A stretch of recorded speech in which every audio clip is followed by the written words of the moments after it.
Hey there folks, welcome to Spectrum Pulse. We talk about music, movies, art, and culture. And today we're going to be talking about the newest album from Anderson East called Encore. You know, there's a little part of me that thinks it's a little ironic or maybe even just timely that only days after releasing my top 10 best hit songs in 1967, seriously, go check out that video, put a ton of work into it, I'm now talking about Anderson East in 2018. And if you saw that list in my lengthy discussion surrounding white people cribbing from black music, you might understand why. Now granted, this conversation about this brand of R&B and blue-eyed southern soul, it's complicated and has been for decades, with some people highlighting it as conducive to cooperation in artistic experimentation and growth, while others considering it cultural appropriation. That dread phrase is bound to make my comment section just a joy to behold. Now, of course, with blue-eyed soul, you could make the argument that it's a little bit more about cultural exchange, and thus that a certain code should be understood by the artist. If you're going to use the sound, understand the history, bring respect to that genre, help to elevate those who pioneered the sound as much as you can, and, you know, you better not suck. And thankfully,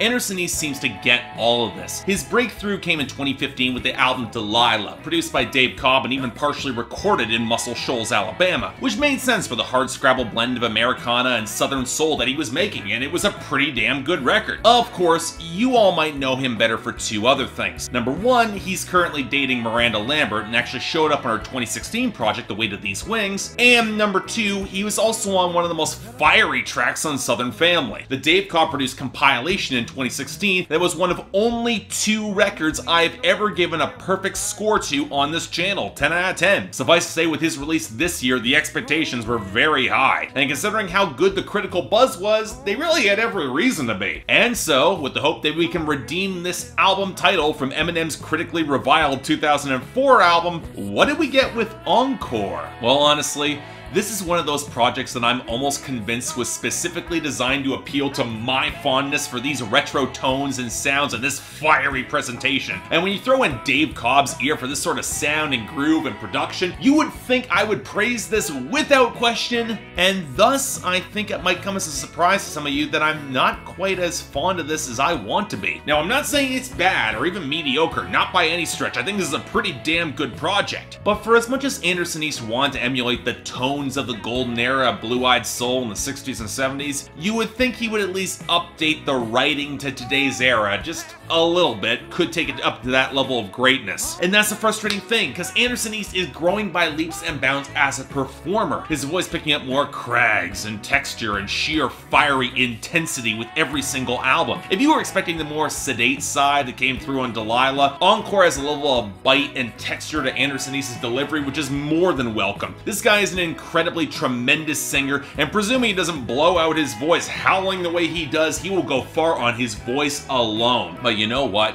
On the flip side, he can ease back and deliver some real subtlety and quieter yet no less intense emotions on tracks like The Closer, Cabinet Door, and delivery is just as powerful, if not more so. In fact, I honestly wish he spent a little bit more time in ballad mode coming off what he did on Delilah, and not just because of his poise and delivery, which is so damn good, but yeah, we'll come back to that. And you know what? A lot of the production definitely gets there for Anderson East too. Given how he's going for pure retro blue-eyed southern soul from the 60s and the 70s, Dave Cobb plays into that sound, and of course it's a natural fit. The bass lines, they rattle and thrum with real grit, the guitars are warm enough to provide some country texture, and the percussion never feels overstated, but the swells of organ and the blast of horns are always given the full depth of tone against the more arranged instrumentation, especially that saxophone on a song like House is a Building. It sounds so damn good. This record sounds pretty expensive to have been recorded, and for once that might actually be a compliment for how lush and organic and full a lot of the sound is.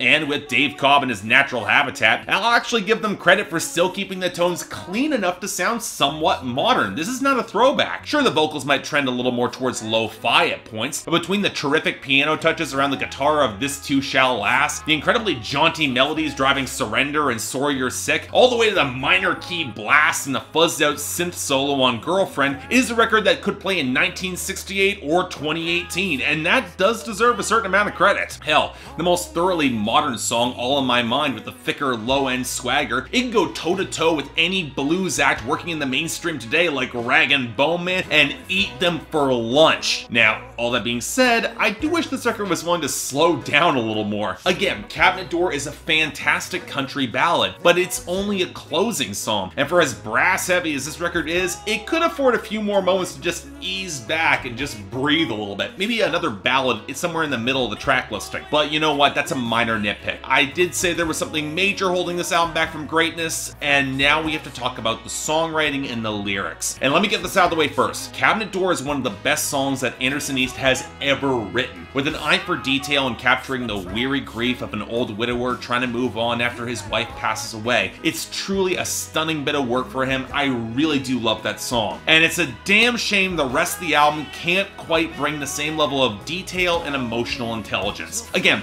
more thin than outright bad, but there's definitely some questionable moments here. I'm more forgiving of a song like Girlfriend than most people will, most because the instrumentation plays the unrepentant admission that he's in love with his buddy's partner with the ugly gravitas that his fight is coming right around the corner. But I'm not quite as excusing how he doesn't seem to want to take no for an answer on If You Keep Leaving Me. And what's frustrating is that you can tell at some points that Anderson East is sticking with the uncomplicated, old-fashioned sentiments, like how he sees the problems will work out in the end on This Too Shall Last, or Without You, or the self-deprecation of Surrender, or Somebody Pick Up My Pieces. But you know what, in 2018, the latter set of tracks don't quite play as charming as he thinks. Hell, Sorry You're Sick might be kinda over the top and a little goofy with its production in the solution of, you know what, this sucks, let's get drunk and forget about it. But you know what, some of the charm that's a little more straight through rings through pretty well, and King for a Day might be the classiest way anybody has asked for a one-night stand that I've heard in a long time. But it is still indicative that he's at least a little more aware of modern conventions and romance, which leaves the lack of deeper consideration for some other tunes on this album a little bit less excusable, at least to me. But you know what, still, this is a strong follow-up that shows a much